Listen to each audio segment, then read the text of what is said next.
नमस्कार, माझं नाव निलेश वाघमारे. मी S T महामंडळामध्ये कंडक्टर या पदावर नोकरी करतो.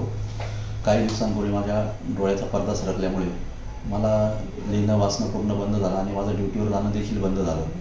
मी ड्युटीवर जाऊ शकत नव्हतो. अशा वेळेस मी काही ठिकाणी डॉक्टरांकडे चौकशी केली असता मला त्यांनी वेगळ्या वेगळ्या पद्धती सांगितल्या ऑपरेशनच्या, परंतु त्यांनी मला दिसेल किंवा नजर येईल याची कुठल्याही डॉक्टरांनी गॅरंटी नाही घेतली. नंतर माझे मित्र निलेश खैरे यांच्या आईचे डॉक्टर स्वप्नील विधाते सरांकडे ऑपरेशन झाले होते पडद्याचे. तर निलेश खैरेंनी मला विधाते डॉक्टरांकडे आणले आणि विधाते सरांनी मला सांगितले की तुम्हाला बिना टाक्याचे ऑपरेशन करून डोळ्याला कुठलाही टाका न टाकता डोळ्यामध्ये ऑइल भरावे लागेल आणि तुमचा पडदा जागेवर येईल आणि तुमची नोकरी तुम्ही पुन्हा जॉईन करू शकाल इतकी नजर तुम्हाला येणार.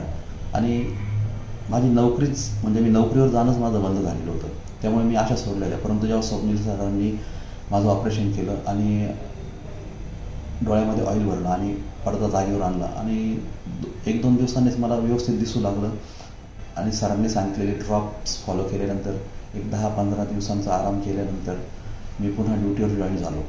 आज मी पूर्णपणे ड्युटीवरही जातो आहे आणि एस टी महामंडळातली माझी नोकरी जी आहे कंडक्टरची ती करतो. मी नाशिक ते सुरत रात्रीची पण ड्युटी करतो, दिवसाचीही करतो आणि मला कामात कुठलाही अडथळा येत नाही.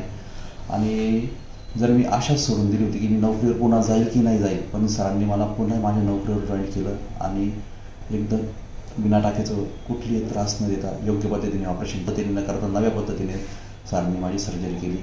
आणि काही दिवसांनी ऑइल काढल्यानंतर त्यात आणखी चांगली सुधारणा झाली आणि आता मी पूर्णपणे व्यवस्थित नोकरीवर जातो आहे. आणि मी स्वप्नील सरांचे खूप खूप आभार मानतो आणि सर्वांना विनंती करतो की कुणाला काही डोळ्याचा प्रॉब्लेम झाला ते स्वप्नील सरांकडेच या आणि सरांकडूनच कुठली ट्रीटमेंट करून घ्या.